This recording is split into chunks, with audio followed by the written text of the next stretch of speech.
18 de abril de 1955, 5 horas da manhã. A sala de autópsia do hospital de Princeton estava silenciosa, exceto pelo som abafado de som de passos no corredor.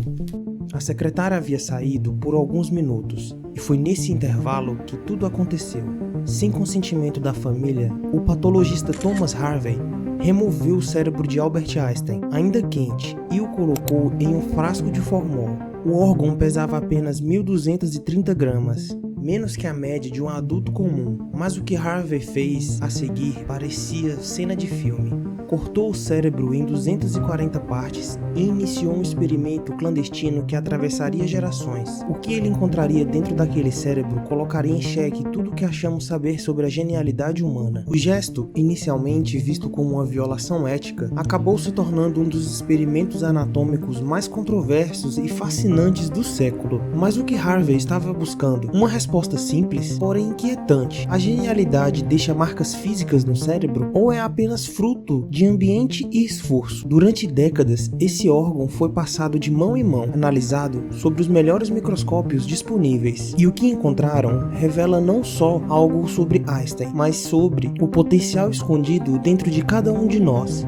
E se estivermos medindo a inteligência de forma errada? Desde sempre, Einstein era um gênio em todos os sentidos conhecidos. Criou a teoria da relatividade geral com apenas 26 anos. Ganhou o Prêmio Nobel de Física em 1921 e deixou um legado que ainda hoje molda a ciência moderna. Mas quando o tamanho do seu cérebro foi revelado, a comunidade científica entrou em choque. Ele era menor do que a média. Como isso era possível? Na época, predominava a crença de que cérebros maiores indicavam maior inteligência. E ali estava Einstein, provando o contrário, com seu próprio corpo, como se zombasse da ciência ao mesmo tempo em que a expandia. Em 1999, a neurocientista Sandra Wislon, da Universidade de McMaster University, publicou uma análise no respeitadíssimo The Lancet. Ela teve acesso a 14 partes do cérebro preservado de Einstein e descobriu o que ninguém esperava. Seu lobo parietal inferior era 15% mais largo que a média. Essa área está associada à visualização espacial, pensamento matemático e imaginação tridimensional. Mais surpreendente ainda, Einstein não possuía sulco de Sylvius, uma fenda normalmente presente entre as partes do lobo parietal. Isso significa que suas áreas de integração sensorial e pensamento abstrato eram mais conectadas, talvez permitindo visualizar conceitos físicos complexos com uma clareza que ninguém mais tinha. Mas essa estrutura já nasceu assim ou foi moldada por uma vida inteira de pensamento profundo, constante e obsessivo? Einstein pensava como imagens, não com palavras, e isso pode mudar a sua forma de aprender. Einstein revelou em diversas entrevistas que sua mente funcionava quase exclusivamente por imagens. As palavras vinham depois, como uma tentativa imperfeita de traduzir o pensamento visual. Quando jovem, ele desenvolveu o famoso experimento mental em que se imaginava viajando ao lado de um feixe de luz. Para ele, conceitos vinham em forma de cenas, movimentos e formas. Essa habilidade tem nome: